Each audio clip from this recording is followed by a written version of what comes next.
have exploded in popularity. And if you use these apps frequently, you've probably had an experience just like me since COVID started. You're not in the mood for anything particular that night. I'm so mad about this shit, dude.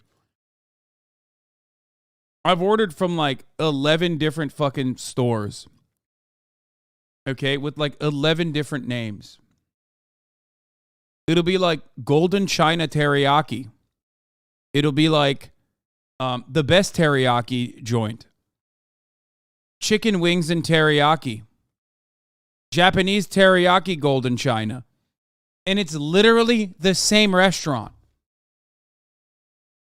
It's always the same fucking restaurant. I'm like, what they're not even in the same area, according to Uber.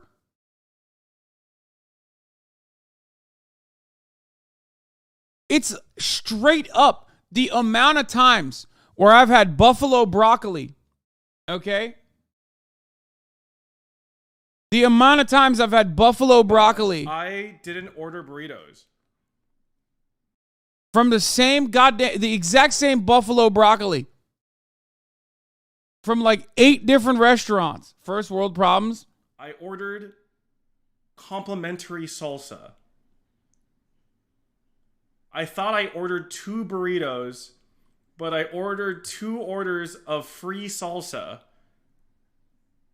So my order was actually $0, but then there was the delivery charge and the under minimum charge of $11. So I paid $11. I paid $11 for salsa. Do you see this shit? Because it already comes, every order comes with complimentary salsa, and then I ordered 2 orders of complimentary salsa. I love that. That's fucking awesome.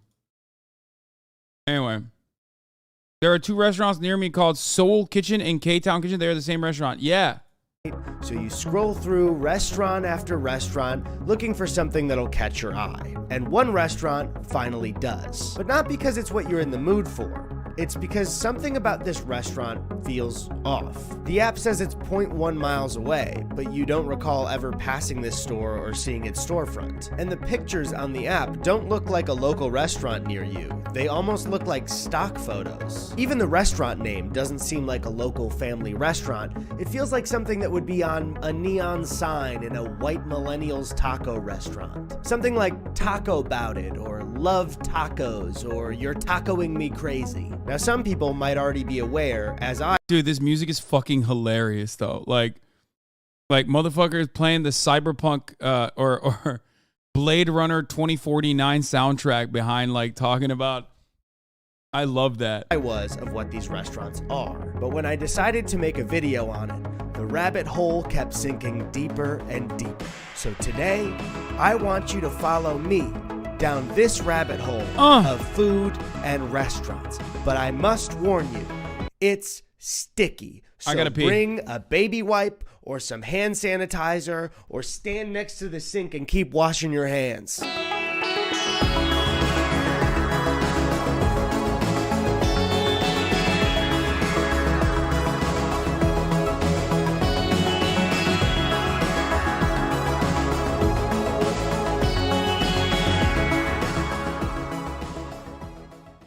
9:12 on your Monday. From Postmates to Uber Eats, even Grubhub, more people skipping eating out and bringing the restaurant experience home. But how that food is prepared is getting a big change. More competing companies are now teaming up using ghost kitchens to prepare your meals. Now, what is a ghost kitchen? Well, the definition can be a little bit broad and too general because the business model is very new and ghost kitchens come in a few different forms. But in YouTuber fashion, I have the Google definition. So apologies, I'm gonna sound for a second like a 8th grader giving a book report. The Google definition of a ghost kitchen is a business operating from low rent or non-commercial premises that prepares food ordered online for delivery directly to customers. which is a true definition, but also doesn't sound like anything specific to me or give me a clear picture of what their business is. However, as I've been researching this video, I've boiled down ghost kitchens coming in mainly 3 different forms. Some take place in something called a virtual restaurant kitchen,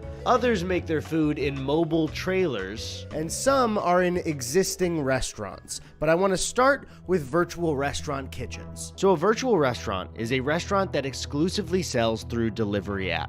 The actual building it's made in is a virtual restaurant kitchen that houses many virtual restaurants. And nothing showcases one of these places better than this TikTok I found from a guy named Clayton who is delivering for Uber Eats. So this is what is called a ghost kitchen. It is a select set of restaurants that are featured. The food's cooked here. As an Uber Eats driver, you come up here, you select your restaurant. Mine was supposed to be Drunken Dumpling, and then my order was Omar here. And what's crazy is, then, for right now, I'm waiting.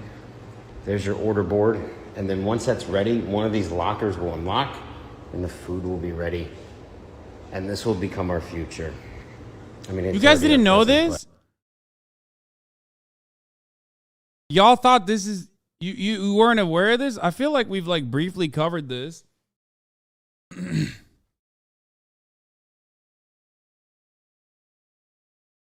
Yeah, this like started popping off during COVID.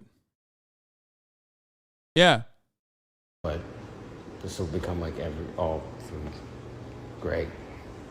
Yay, future technology. Now, there are definitely cases of one person owning a virtual restaurant kitchen, but these places are mainly owned by tech startups. So there is a chance that a pizza place that you get delivery food from and a Chinese food place that you also get delivery food from are not 2 separate restaurants, but one kitchen owned by the same company. But I started to wonder how common these places actually were. And it's fucking awful. Like, the food quality is such dog shit, dude.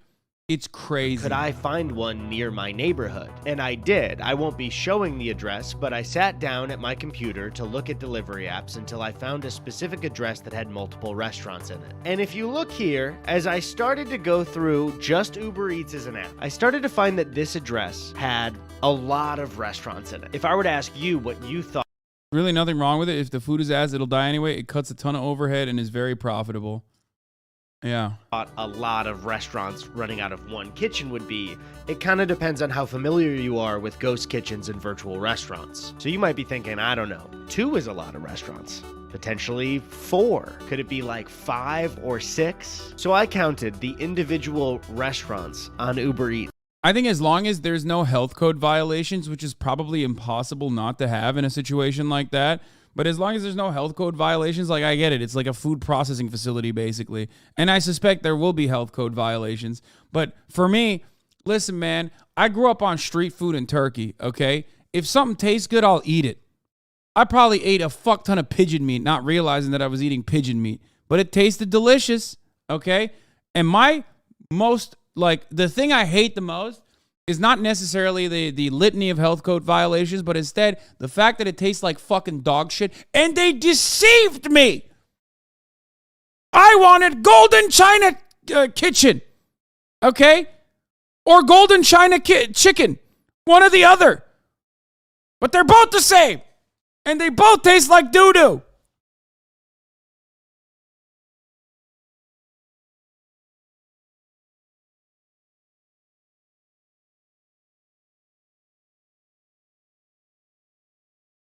That came up for this specific address, and I found 10 restaurants running out of the same kitchen. Does that sound like a lot of kitchens to you? Because if it doesn't, I lied. There are 20 restaurants running out of this one location. Yeah, except like 5 of them are different named burger stores, which is something that I don't understand. Like, why is like 5 of them burgers? But they have like different names. And then the other 5 are Chinese food. The other 5 are Chinese. The other 5 are fucking, but they all make the same food. And if you're thinking to yourself, that's not that many, I lied again. There are 30 restaurants running out of this single location. And one final time, I lied again. There are 44 restaurants on Uber Eats that all share this one address. And you have food places ranging in completely different cultures and food types. There's a dim sum place, there's a curry place, there's burger places, pasta places, pizza places, chicken and waffles, taco places. Yes. This was actually discovered by my girlfriend Chrissy. She started looking at individual menus in this one location and finding that some of the items No, it's not a looked joke. really similar. So I picked a Yes. Oh my God, I'm so glad this video exists. Oh my God, dude. I hate this shit so much. Dude, I have done a rant on Postmates back in the day because I fucking hate that, like, I'll be like, I want tacos, okay? And then Postmates, before like the ghost kitchen started popping off, which is yet another fucking annoying nuisance, they would always be like, oh, you want tacos? Well, I guess you want Jack in the Box tacos. Here's a local favorite, Jack in the Box. I'm like, no. I live in West Hollywood, okay? There are probably 1,500 local taco restaurants. Why the fuck are you so insistent on showing me Jack in the Box? Be like, oh, you said tacos. You must want Chipotle. I'll be like, no. And then they're like, oh, do you want this other Chipotle then? No. Okay. How about this Chipotle that's like 3 miles away? And it's fucking psychotic. Like, no, man. No. If Postmates, instead of probably getting paid a shitload of money by these massive fucking franchises to place them at the top of the fucking search bar, actually had like a better review system, okay? They use the goated app. They would destroy. But there is no competition there. It's like barely DoorDash has like a little bit of competition. Why are you guys throwing Pago on top of? It's the middle of the hour. There's only a secret 1 minute ad break here. Shut the fuck up. Don't Pago me. Not top of the hour. Because the local places have to opt in to delivery services and it hurts their overhead. But they are. They are in the fucking delivery services. And that's the worst part. When they're in the fucking delivery services, I want to find them. And I can't find them. Sometimes it makes it even harder to find them inside when I know the fucking restaurant's name. Random item from one of the restaurants that was featured here. It's a restaurant called The Codfather, and I found a beer-battered cod sandwich for $16.95. And right here it says in the description, it is a beer-battered North Atlantic cod, slaw, red and white cabbage, lemon herb aioli, and a brioche bun. So I looked at another obvious choice at the same address, at Sunset Beach Fish and Chips. And would you look at that? There's a beer-battered cod sandwich for $16.95. That is a beer-battered North Atlantic cod, slaw, red and white cabbage, lemon herb aioli, and a brioche bun. Interesting.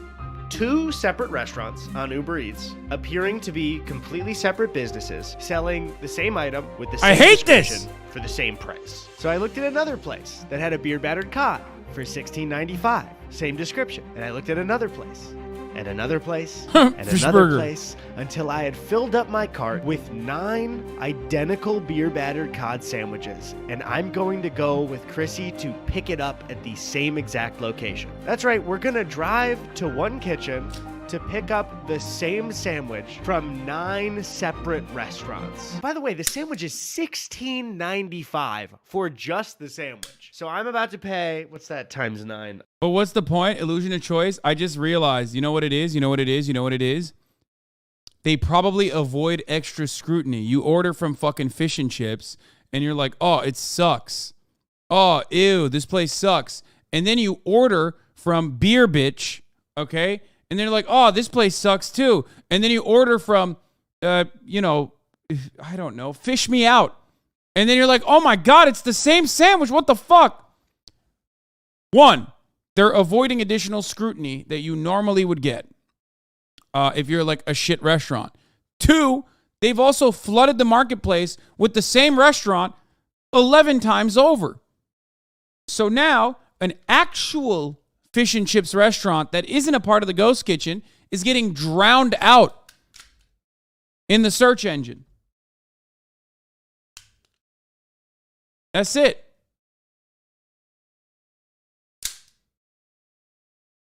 Yeah. Holy shit, I just noticed Uber Eats and Postmates mobile UI is identical. Brother, they're owned by the same company. Uber bought Postmates.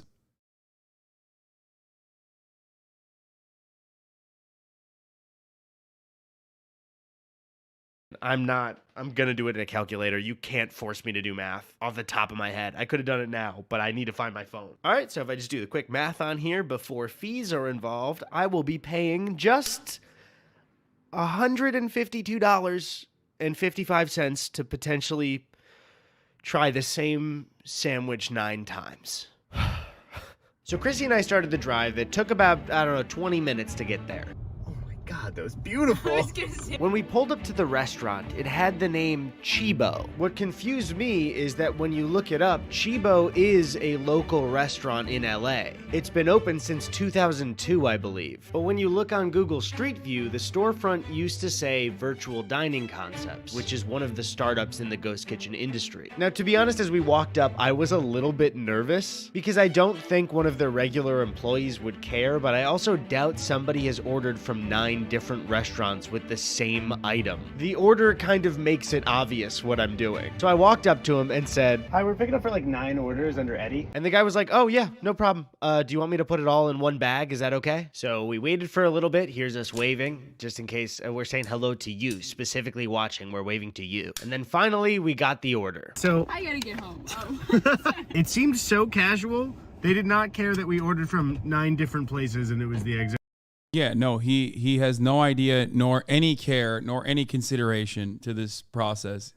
Same one. So we drove back, bags in hand, left bag hanging lower than the right bag. But before we bust these bags wide open, a quick word from our sponsor. Thank you all for coming to this press briefing today. As many of you already know, I am now the President of the United States because to the video. When we got back and I started to unpack them, I noticed that all of the packaging was the exact same. All right, so let's start with just 2 of them. I think the biggest crime of this is that he the biggest crime of this is that he just fucking got fish sandwiches instead of something else. The rest of the package is right here, but they also weren't labeled, so I have no idea which 2 restaurants these are from. This could be the Codfather. This could be Sunset Beach. This could even be Burger Bitch. First one is in this wrapping. Here's the, I mean, it looks good. It looks good. This looks like a good fish sandwich. These are 2 different fish sandwiches from 2 different restaurants. Legally, I do not want to say that these are the same sandwich, so I won't do that. You think that covers me? The bun feels cheap for $16. Oh yeah. It's good. I now know what this fish sandwich tastes like. Legally, I don't want to say that this is the exact same sandwich, but my taste buds are saying this is the exact same sandwich. Then we decided to take every single sandwich out to show them all at once. What we are looking at here are 9 sandwiches from 9 restaurants that all claim to be different businesses when you look at them. And I decided. What's funny is that they at least posted different photos. A lot of these places don't even do that. For science, I was going to take a bite of every single fish sandwich and give a thumbs up if it tasted. Yeah. Oh, yeah. Capitalism breeds innovation, by the way. Yet another one of my, a fantastic thing to bring up. Literally, just this is the type of fucking innovation that capitalism breeds all the time. Now, as I've aged, I don't do as well with greasy foods, specifically something like a fish or chicken sandwich. And I can't tell you the toll that this took on my body later that day. I didn't even capture it. I was tired. Things happened in the bathroom I will never speak of ever again. But I will say that my opinion was these 9 sandwiches tasted exactly the same to me. But I think it's really important to mention that this restaurant is... It's the dumbest way to be innovative, but it is innovative, law. No, it isn't. It's not real innovation. It's literally just the only way that capitalism is innovative is by making the same product and like using or finding new ways to scam people into thinking that you're buying a different product and making more money off of it. The innovation is called scamming. Okay? You just said, "Oh, but I love the scam." It's innovative scamming.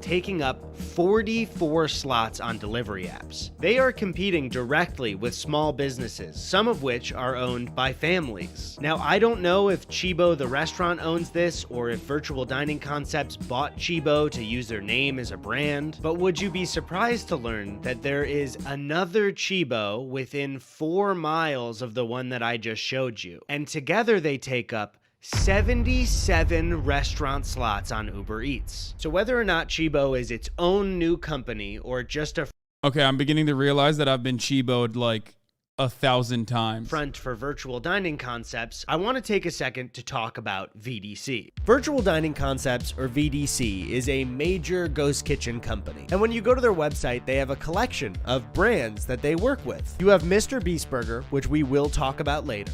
You have Phase Subs, which finally answers the question, can my sandwiches just be made by gamers? But as I was reading the brands, something caught my eye. NASCAR Refuel. So I clicked on it and it opened up NASCAR Refuel Wings, and you could go right to their website. So clearly, NASCAR Refuel is a NASCAR themed ghost kitchen that sells primarily bone-in wings. Hell yeah, now, if you go to the brother. full menu, you can see that they offer 5 flavors. We've got barbecue, we've got honey garlic, we've got sweet chili, Cajun, and buffalo. My tummy's already rumbling. Is that a magnitude 7 earthquake in California? No, that's just my tummy for NASCAR wings. They even come in this fun little NASCAR box so you know the food's gonna get to you fast. So then I thought, if VDC can let NASCAR make a unique wing place, this place can't be that bad. By the time food arrives to your table at a restaurant, the people who have made the food have already jumped through a ton of hoops. The person who created the business already had the idea to create a Honest question, do you think people who give so little of a shit to order online cares anything about local restaurants? I'm one of those people, and yes, the answer is yes. Of course I do. You want to know why? Because yummy in my tummy. That's why. Life is oftentimes just an endless sea of L taking, okay? And in between jumping from one L to the other, sometimes you nut and that feels good. And other times you eat food and that feels also just as good, maybe better, okay? So yes, I do care. What the fuck do you mean, dude? What? restaurant either paid their own money or got a loan from a bank to get the building rented out. They then had to hire people, make sure everybody was trained, make sure people liked the menu, cultivate a successful business, and pay the bills every month. So maybe this could be a good way to not gatekeep recipes with how much influence you have or how much capital you have to open up a restaurant. Maybe this will be a great way into having people try new foods. VDC has another wing place right there called Wing Squad. Wing Squad is a buffalo wing themed ghost restaurant that serves primarily bone-in wings with flavors like barbecue, honey garlic. Didn't Tyga do this too, ironically?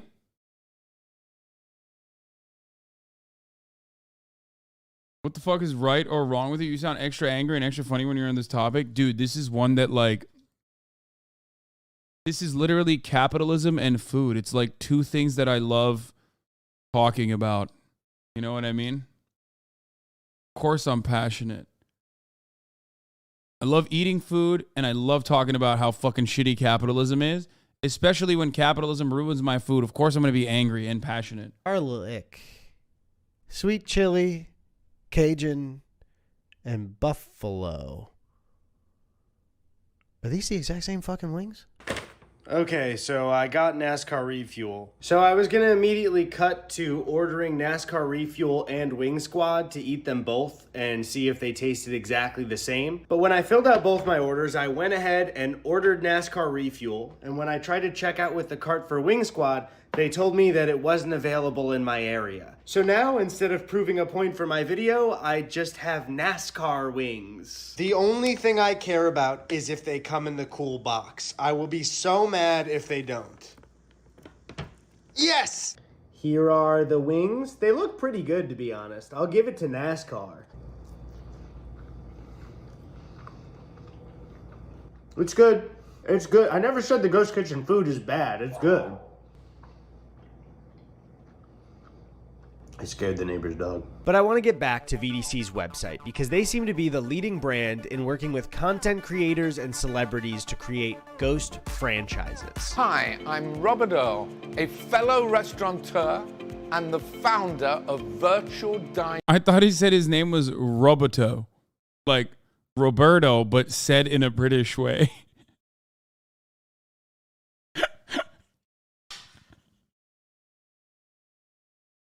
That would have been way funnier, honestly. Concept. A ghost franchise is when one of these companies utilizes virtual restaurants and ghost kitchens around the country to instantly start up a national brand. So you pretty much snap your fingers and you have a fast food company across the whole country. These brands offer you an A to Z solution.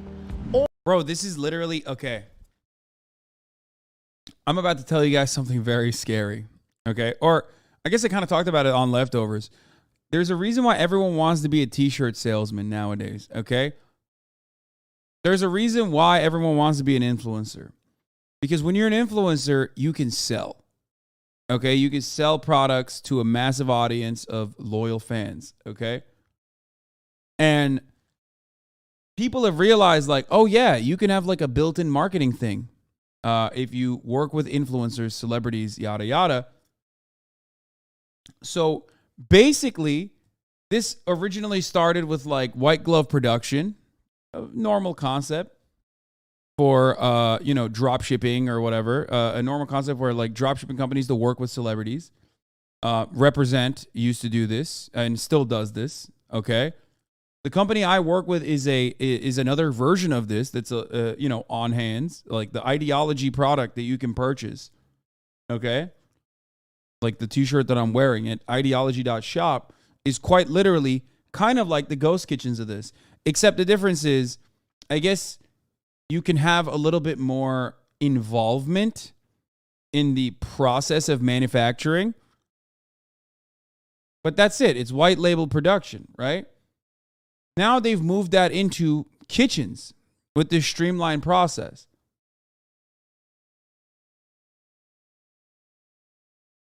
PFT is a part of Barstool's Ghost Kitchen, part of my cheesesteak.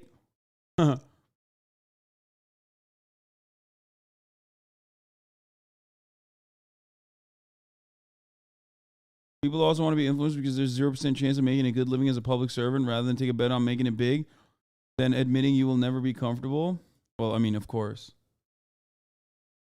Yeah, that too. All you have to do is choose the brands, the great celebrities that are going to become your market partners with you. And to get a look on how these ghost franchises start, we can look at the page on their website that advertises to creators that want to work with them. So this business model is advertised as a new way to connect with fans. Oh my God, I didn't. Oh, the other thing that prior versions of this would be like. There are. Yeah, I've talked about this already. Hasan lives in a mansion. You should let some homeless people live in his extra rooms. I have talked about. I've talked about this. Sorry, I know that a prior version of this exists as well. Like when Subway used to do like a marketing thing with like a celebrity. You know what I mean? You let XQC say? Yeah, I know. So it's basically franchisees except with different names and the illusion that they're not the same business. Exactly. I ratio Joe Biden? Really?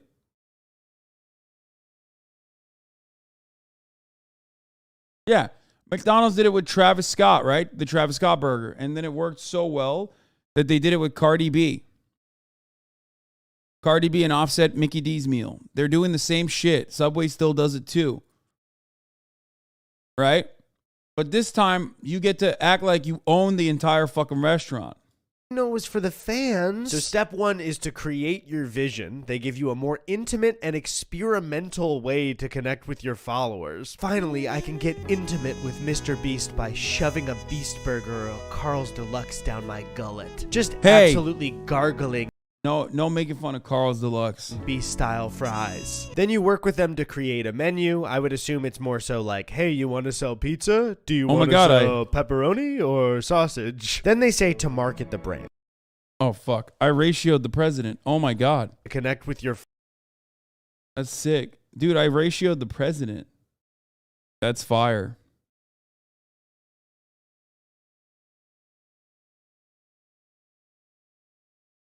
About to have the Secret Service come knocking down my door, bro. Anyway. Follow Carl's. Then you work with them to create a menu. I would assume it's more so like, hey, you want to sell pizza? Do you want to sell pepperoni or sausage? Then they say to market the brand, to use your social following and platform to connect with your fans beyond merchandise. Use the food in your content. See, guys, it's about connecting to fans. This is not a soulless way to cash in on your fans by selling them food that you didn't create, okay? It's not about making money. So let's see step 4. I gotta stop getting tricked by corporate speak. I thought Mr. Beast wanted to be intimate with me. Sounds like your friend Ray's involvement in skincare products. Brother.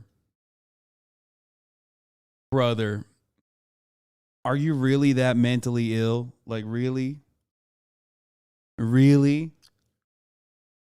Like, how many, what was it, 2 years ago? How many years? Was it 2 years ago? It was 2 years ago, right? Literally 2 years ago. She literally immediately canceled a product partnership that she had with a makeup brand, which then they took the project on and didn't even change the name and worked with another person with the name Ray, Addison Ray, and nobody gave a shit about it. That's crazy. She didn't even sell them, you fucking dingus. That's crazy. Aren't you a proud owner of the product, though? I am. It's behind me somewhere. I mean, it's like funny. It's funny to meme about, but goddamn, dude.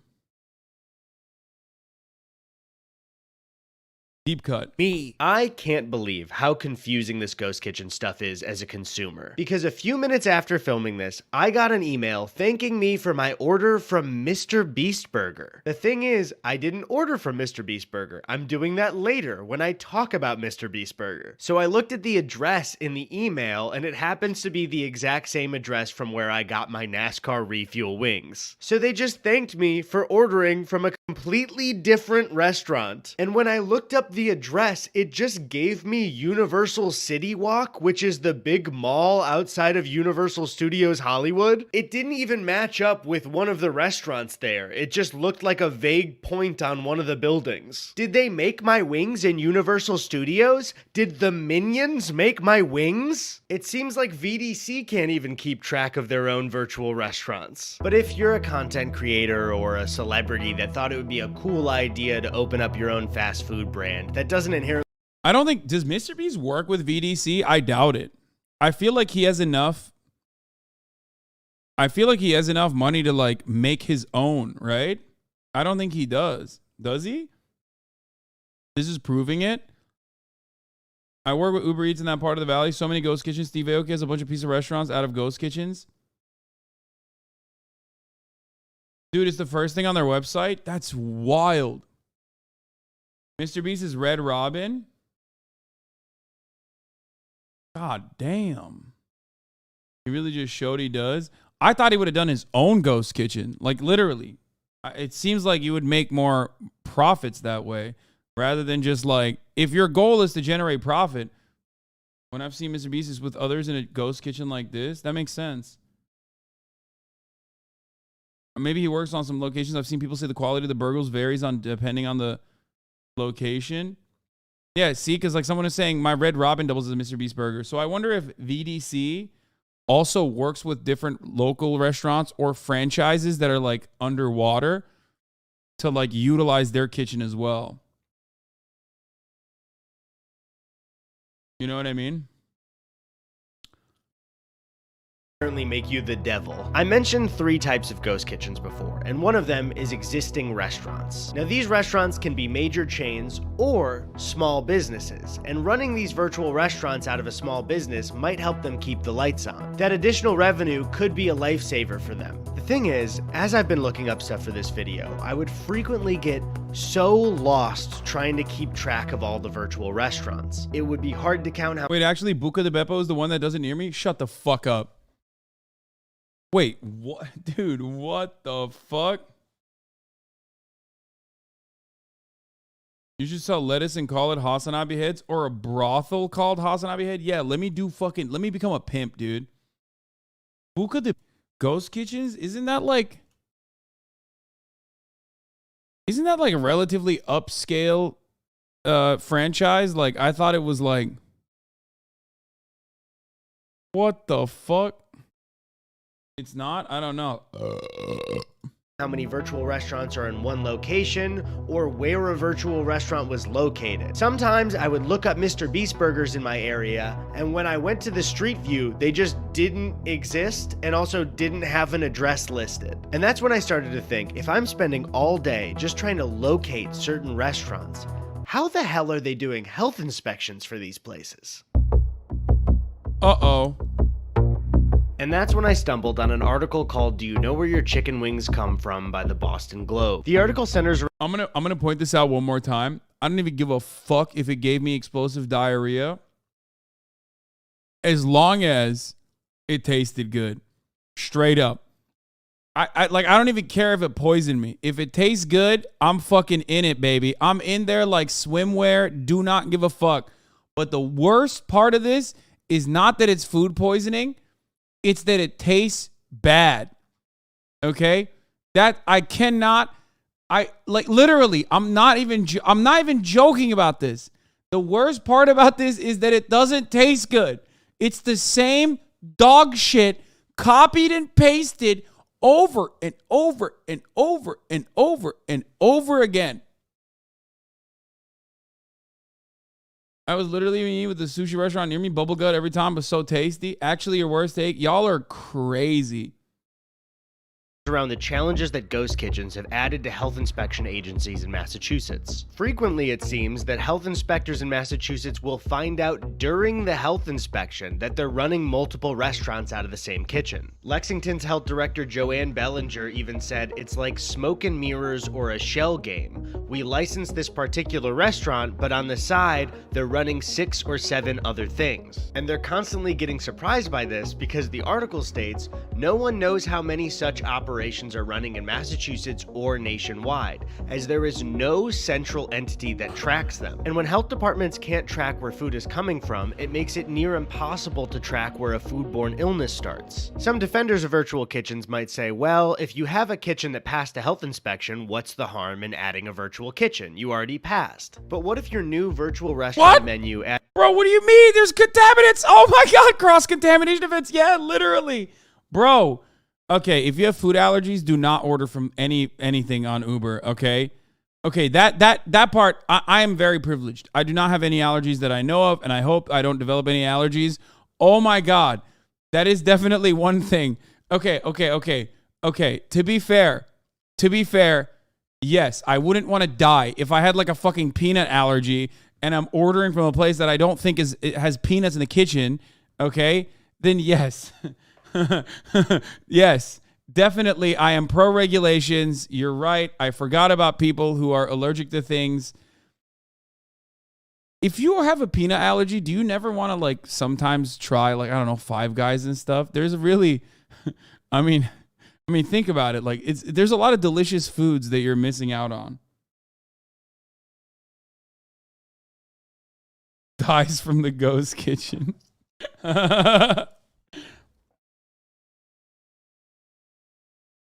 I was allergic to mango until my 20s. Now I eat a lot of them. Goofy ass family allergy. Wait.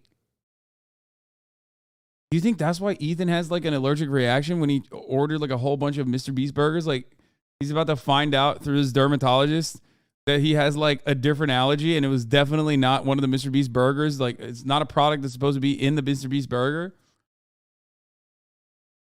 Adds an allergen that your original menu didn't have. You now need to be inspected again to make sure you're not cross-contaminating and feeding somebody something they're allergic to. And not only is the FDA struggling nationwide to keep up with this technology, in spring of 2022, Needham's health department encountered a Thai restaurant that the department had closed for repeated health violations that then opened up as a virtual Thai restaurant under a new name. And this isn't just Massachusetts. ABC7 Chicago discovered something similar in their reporting. But what if your food comes from a restaurant with health violations? The I-Team found restaurants with some of the most serious violations. The Buffalo Wild Wings on 513 West Taylor Street near the South Loop houses the ghost restaurant Wild Burger. The restaurant had recent failing inspections with violations including 100 fruit flies throughout the establishment and no soap at a hand washing sink.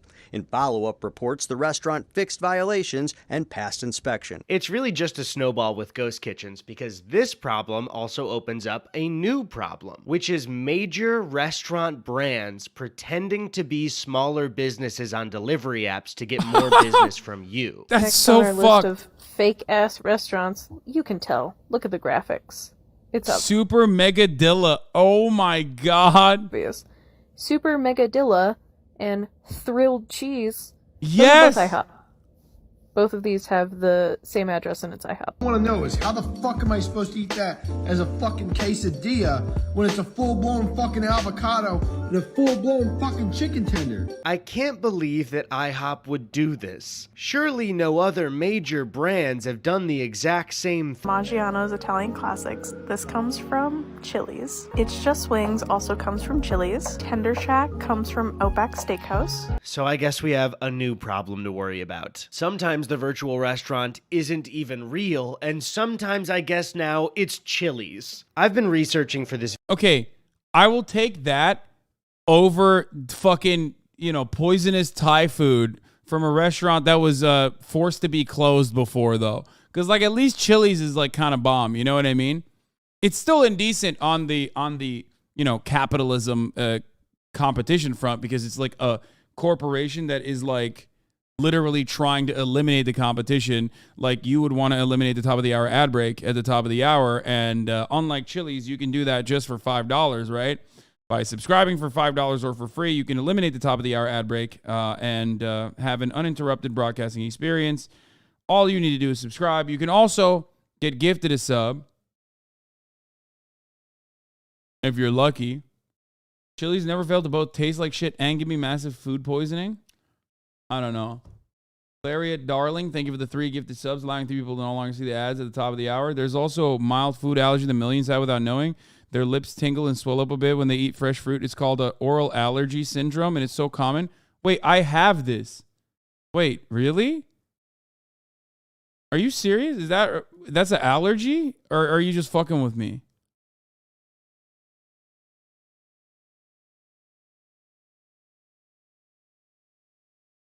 I hate fruit because whenever I have fruit, like, my mouth is, like, almost in pain.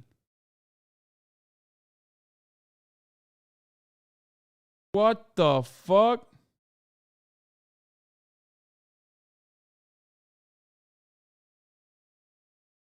I mean, I still eat it every now and then, but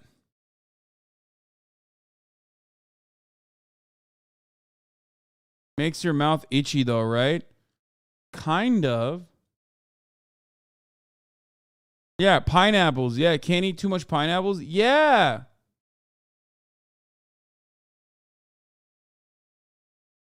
What the fuck? I thought it was like, I don't know what it is. It's like mostly, it mostly happens with, no. It happens with citrusy shit. I don't think it's an allergy. I don't think it happens with other fruit. Or maybe it does. I don't know. I don't really eat that many fruit. That's the enzyme, you dummy. Pineapple is because of the enzyme, not allergy. But it's not just pineapple. It's like citrusy shit. It's the protein digesting enzyme.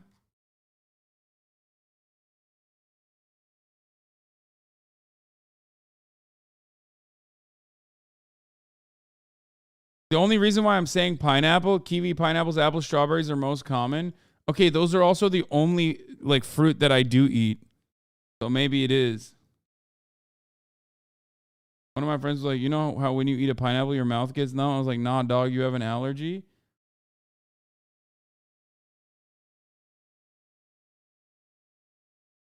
Wait, what the fuck?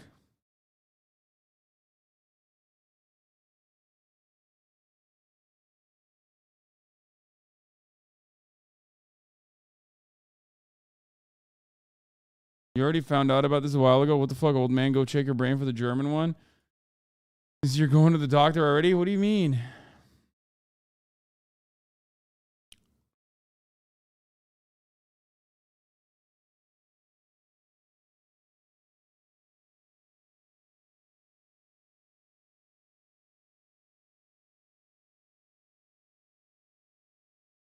Video for around 2 months now, and I feel like I'm going crazy because anytime I'm confused or I see something deceiving and I pursue it, I get even more confused and sometimes even more deceived. However, there is one thing that I am certain of. Every single day, I have researched or filmed or gone to get food from one of these ghost kitchens. One virtual restaurant will make itself known at least once. A ghost franchise that is so popular that any YouTube-addicted 12-year-old would know the menu by heart. In this story, I'm the beauty, and this restaurant is... Wait, I talked about this on stream before? Mr. Beast Burger is one of, if not the most popular ghost franchise in the United States. The ghost franchise was created by YouTube's golden boy and Elon Musk reply guy, Jimmy Donaldson, aka Mr. Beast. We will be spending 24 hours in this insane asylum. I built 2 massive circles and put 100 boys in one and 100 girls in the other. I am not eating any food for the next 30 days. The reason I've waited so long to talk about Mr. Beast Burger is because it utilizes all 3 main forms of ghost kitchens, including trailers. Ghost kitchen trailers are exactly what they sound like. They're a trailer that runs multiple virtual restaurants out of it. Now, the leading company that owns these trailers seems to be Reef Global, but as I've been reading some articles about it, it seems like Reef isn't doing so hot lately. They've had a lot of big companies pull business from them. It even looks like Wendy's had a projected 500 locations set to open, but they cut that deal, and Reef later exited its Houston market and laid off 5% of its workforce amid low sales and a rash of permitting and safety violations. Let me just look up what safety violations there are. Okay, so I just found this Wall Street Journal article called "Ghost Kitchens Are Proving to be a Messy Business as Reef Global Shows." The article starts by saying a few seconds after a cook turned on a stove in a tiny mobile kitchen in a Houston parking lot in April, a fireball erupted from the propane burners, flaring out into the center of the trailer owned by Reef Global Inc. While the cook escaped harm, she happened to open a refrigerator at the same time that shielded her from the flames. It was the second such incident at the same Houston trailer in 4 months. The first one injured a different cook as flames scorched her face and gave her kind of a warning for this to be kind of violent language, so skip forward 10 seconds if you don't want to hear this. Gave her 3rd-degree burns on her hands that caused the skin to peel off her fingers, rendering her unable to work.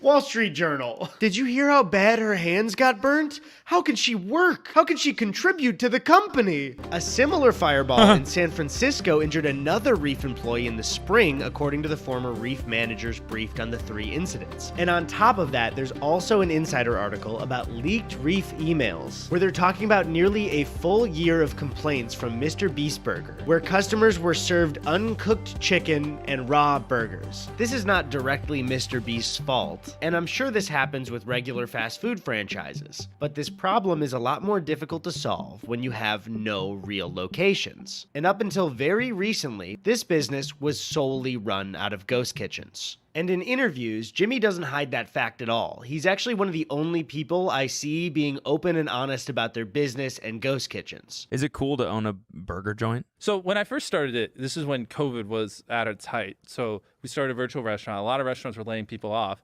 And Beast Burger, originally why we got into it, is it was like a way for restaurants to make extra money. Yeah. So if you're a mom and pop and, you know, that lockdowns, you can't even serve people in your fucking restaurant, your revenue just cut in half, you could just start serving Beast Burger, And then anytime anyone within 8 miles places an order, you fulfill it, you get to keep a majority of the revenue. Yeah. Now that's a pretty noble motivation to opening up Mr. Beast Burger, but Jimmy just doesn't talk about the fact that they do this also out of existing restaurants that are major corporations, and the fact that they ran them out of Reef trailers. Anyone, anywhere can just start serving Mr. Beast Burger. You just take our training course, order our ingredients and packaging, and then turn it on all the websites.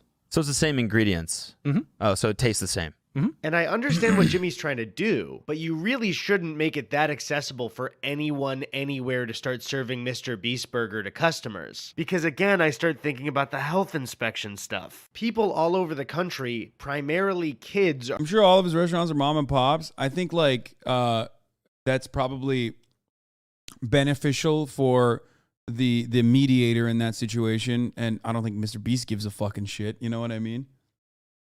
They were overpriced and tasted extremely mid in Toronto. I have never had a Mr. Beast burger. I most likely will not be having a Mr. Beast burger anytime soon. Brand risk for sure. Your name is on the burger. I worry you'll actually read one of my shitty comments and permaban me. I'm kidding. They absolutely are not, Lamau. Yeah, no, I know. I assume that like this is just literally straight up yet another way to fucking generate revenue. Like it is. It is a way to generate revenue for pre-existing brands, for pre-existing franchises, of course. Are eating this food. Ultimately, though, and I gotta repeat this over and over again. If they fucking slapped, I don't give a shit. As long as, you know, they are also maintaining safety standards. That's it. But the reason why I don't eat it is because, like, as much as I've seen it, like, it doesn't... You might want to talk to Will about how you're not eating a Mr. Beast burger. We are not eating a Mr. Beast burger. There is no shot, brother. Food cannot slap. Yes, it can. At the top of the hour, the fucking ad break slaps you in the face. Okay? Which I feel like in my brain, I already did this segue. And I did not run it. Oh, I guess I did the segue, but I forgot to run it then. Because I was like, I think I did a really good segue, but forgot to run the ad break. Yeah. Okay, here. I'm running it now. Because I was looking at, because it shows you your activity. Look. Last ad break I ran was a 60-second commercial ad break 40 minutes ago, and then I just ran the hour ad break, top of the hour ad break.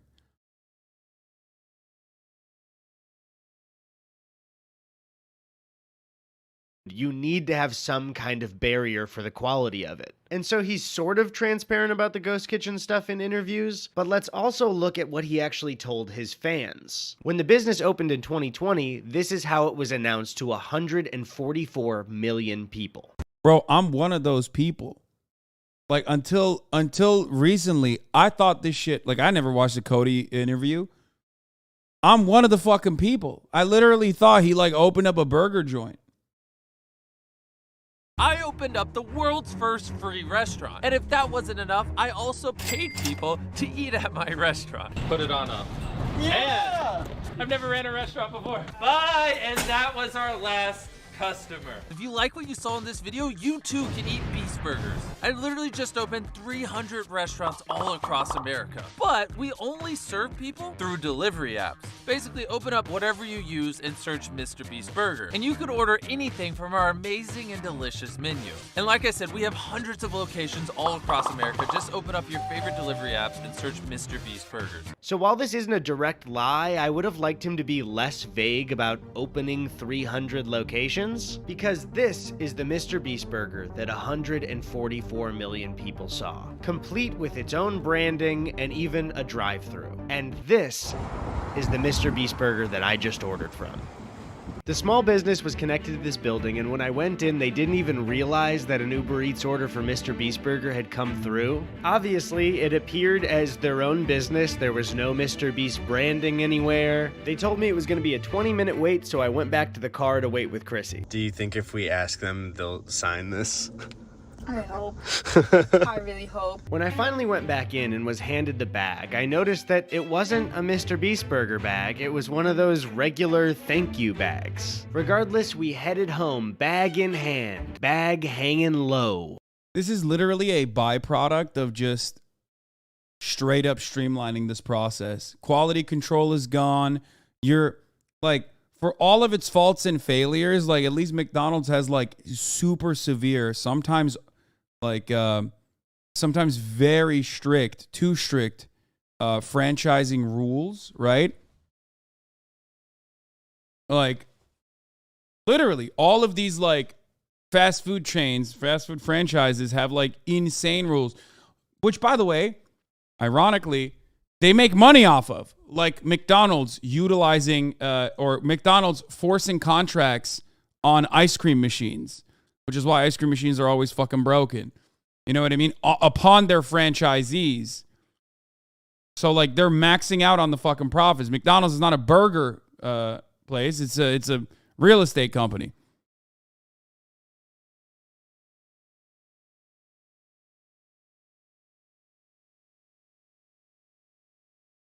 I've about fucking had it with the ghost kitchens in my area. It's out of control. Fuck McDonald's, no condiments, giving ass. Wait, really? I got 4 items total and ordered it for pickup, so the whole thing ran me $36. It is taking an artisanal mode of production, the restaurant, and turning it into a central factory, exactly how Marx described production being forced into this form. They're also not in Mr. Beast packaging either. So, Mr. Beast, NASCAR wings is blowing you out of the fucking water. Now, Beast-style fries are supposed to be seasoned, crinkle-cut fries loaded with caramelized onions, American cheese, pickles, mayo, ketchup, and mustard. What I got was seasoned crinkle-cut fries with cooked onions, American cheese, pickles, and ketchup. You can see right here, this is what they look like, and...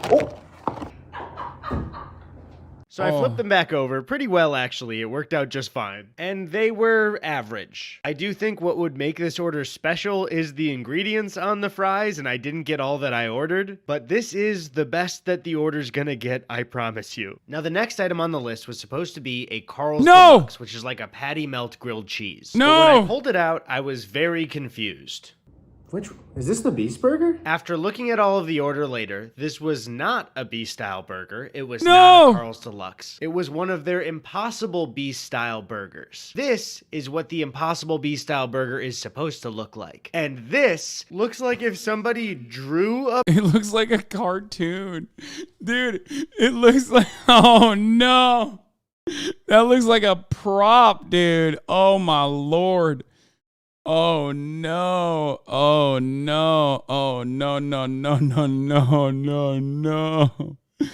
Oh, a burger for me? How is this real? It looks like a Krabby Patty. Now, when I opened it literally it up, it does. looked really boring. This looks unbelievably boring. But surprisingly, it also tasted really boring.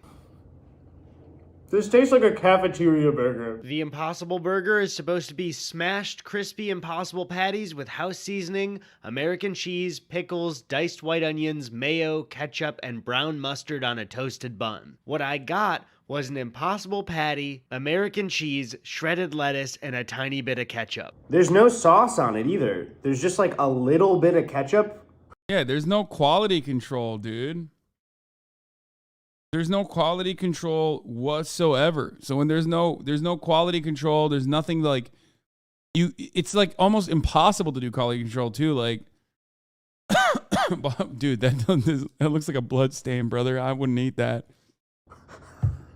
On the bun? The bun was way cheaper than the one looks in the photo. But also, if you examine the meat in the Impossible photo, it looks nothing like this. So what the hell did I just eat? Next up was the crispy chicken tender sandwich, and this one is an easy layup. Everybody knows what comes on a chicken sandwich. It's just chicken, the bun, mayo, pickles, no ketchup, and lettuce. No ketchup. I was really hoping I would have a positive experience, but all of the ingredients just feel really, really cheap. Like, it just... This doesn't look like a satisfying chicken sandwich. I don't know.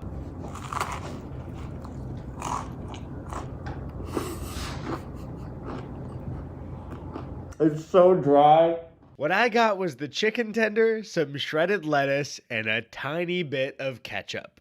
I mean, I think this is literally just people being able to get away with like serving lower quality shit because of the marketing associated with it. But there is 0% chance that this is like once the gimmick is over, or because of how hit or miss it is, like I suspect that I wonder if the gimmick itself like plays into it, because like it seems like you're like you think maybe you have a pop-up kitchen somewhere, you have a Mr. Beast burger maybe at a different place, and you're like, oh, it actually tastes good. Or one of your friends has a Mr. Beast burger somewhere where they actually make like a decent one, and then you fucking turn around and you order it at home. Boom, you just paid for that, but it was dog shit. You know what I mean? Like you'll never order from there again. Because I've heard this too. Like people say like, I've heard this as well. Ours is actually really good. Like, because you're probably getting it from maybe not like a local mom and pop shop that doesn't really give a shit at that point. They're just like fucking trying to make ends meet. And instead you're getting it from like a Red Robin, which at least has like some level of quality control, I think, even though Red Robins are dog shit too. You know what I mean?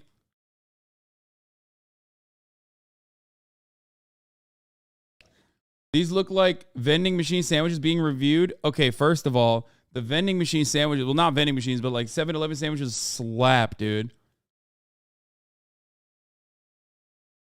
Ethan's review he did was better than both this video and the other time he reviewed it on the pod. The food was actually branded, cooler boxes. Food was better, but still rough.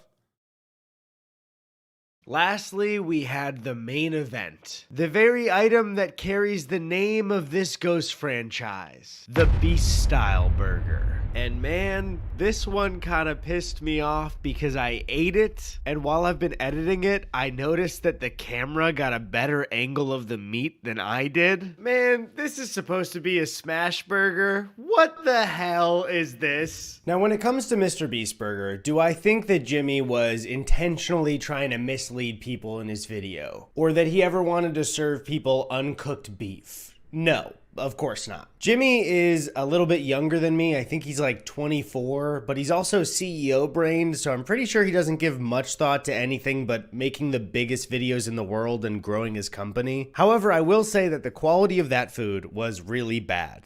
I think this is an incredibly fair assessment.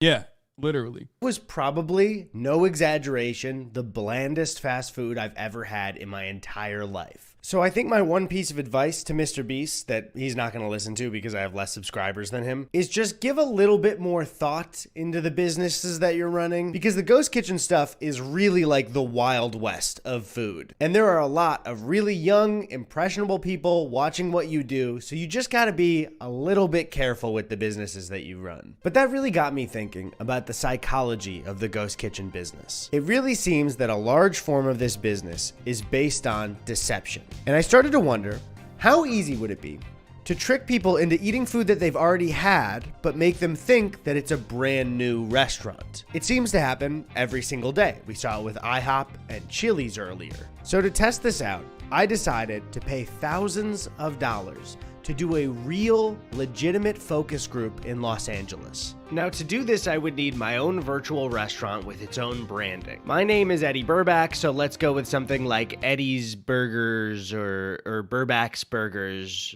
Burgerback.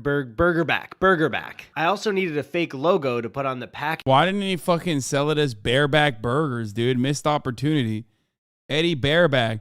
You want to hit that burger raw. You want to raw dog that burger. So I'm pretty new to graphic design, but I worked like, I don't know, maybe 3 or 4 days on this logo. I think I did a really great job. There actually might be a path for me in graphic design and not in YouTube anymore. So I'm sorry, I'm just very proud of it. As the group entered the room, I realized that I had put up thousands of dollars, and the entire point I'm trying to make on the results of this focus group. So my nerves were high. Hi, everyone. That's Jack's Films, right? Thank you all for coming in today. My name is Jack, and we're holding this group on behalf of an exciting new fast food restaurant, Burgerback. Now, before they tasted the burgers, I'll be honest, I was a little vain and I added a question to see how much people would like my logo. So, before you is the official Burger Back logo, and I want to ask you all, what are your initial thoughts about the logo? It's lame. It's lame? You said, be honest. No, we want that. Bland, okay. Look at his fucking face. Oh, that's Simpsons. good. Interesting. I guess they just don't have an eye for logos. I guess they're just wrong. But it was finally time to taste the burgers. So Burger A was a Carl's Jr. Famous Star, and Burger B was one that we picked up from a local restaurant down the street. Both burgers had the same ingredients and were repackaged under the Burger Back logo. So we started by bringing Burger A out to the group. One of them compared it to a Burger King burger, and another person even said this. Kind of reminds me of a Famous Star from like Carl's Jr. I don't actually saw. You said what from Carl's Jr.? The Famous Star. Oh yeah, you're right.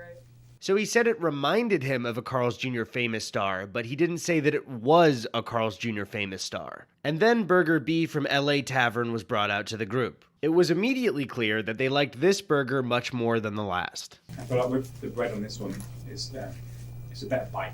They thought the Carl's Jr. burger was bland, but the one from the local restaurant seemed to be a hit. After tasting both burgers, we asked the group to identify which one they thought was a fast food burger and which one they thought came from a local restaurant. One was fast food. Yep. I think. One was fast food, and you think this one is the family owned? It feels more homemade. Yeah, I agree. Yeah. To my surprise, they identified the Carl's Jr. burger as a fast food burger and the burger from LA Tavern down the street as a local family-owned restaurant burger. But I don't understand. IHOP and Chili's have been doing this. I thought this was easy to trick people. So we held a second group to see if the results would be the same, testing out two things. One, if they could identify the burger like the first group, and two, if one of them would finally be honest and say they liked my logo. And I just wanted to ask your honest opinion. What do you think about the logo? Honestly, basic. Basic? Okay. I don't get the name of it. I need more Okay. context. All I think is bar back. Like when it was like, what's a burger back? Kind of generic. Okay. Cool. Yeah, it's a focus group, so they're gonna give their honest opinion, and sometimes people's honest opinions can be wrong or dumb or bad or wrong and bad and stupid and hurtful and mean. And after that, the focus group went the exact same as the one before it. They all unanimously voted A for fast food and B for local. So the second one I think is from the local. Is that kind of everyone's thought here? So even though nobody stopped during the taste test and said, I think this is a Carl's Jr. burger, I think you're lying to me, I may have wasted thousands of dollars in disproving my own point. It seems that ghost kitchens aren't that deceiving because people can tell the difference between what's a fast food burger and what's a local chain burger, which is a huge bummer. Well, the point is, it doesn't matter, right? Because, like, the scam comes because you can't, like, put it in your mouth before you order it. Because I feel like I put the whole point of the video on this focus group, and now I feel like I've been proven wrong. Or I lied. Because while Burger A is a famous star from Carl's Jr., LA Tavern is not a real restaurant. In fact, that photo you saw was a random building that I picked off of Street View. And the focus group did not correctly vote between what was a local restaurant burger and what was a fast food burger because Burger B was Jack in the Box this whole time. Both focus groups tasted two fast food burgers and incorrectly said that one was from a local restaurant. So I think it's pretty clear that I made everyone in that focus group look dumb. Now, yeah, look, listen, that plot twist makes no sense. What I just said is still, like, none of it matters.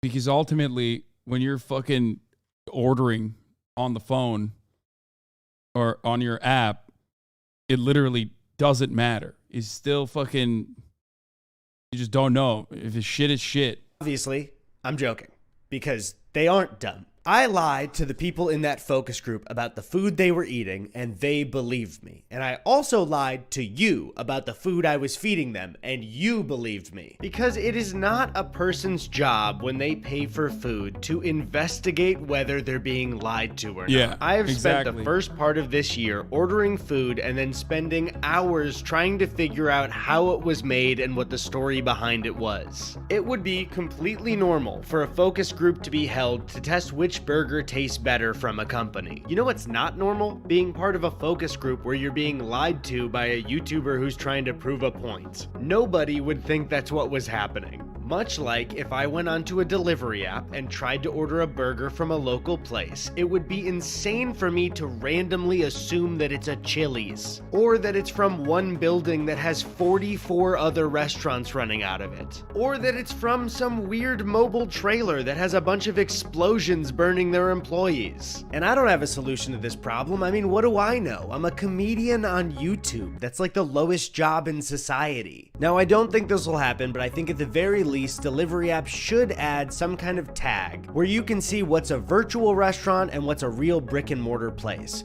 Because if you're supporting a restaurant with your dollar to get some food in return, the very least they can do is let you know where that food is coming from. Especially if it's like an IHOP or a Chili's or one of those mobile trailers in a Houston parking lot. Dude, I ordered tacos and I looked up the street view on Google and it was the fucking Winnebago from Breaking Bad. Yeah, ultimately, if there was better regulation and better quality control, and lastly, if it tasted good, I don't think anybody would give a shit. But the fact that they are deceptive and offer low quality, because like, look, I'll be honest, it would suck for all the other restaurants that are getting like played, right? It sucks for all the other restaurants that are absolute. By the way, this is a fucking banger vid. Holy shit. I remember when merch used to be a hoodie or maybe a phone case if you're extra fancy. We are out here dropping burgers now. Yeah, that's literally the same principle, by the way. We are now drop shipping burgers. It's true. It's the exact same thing. It's the exact.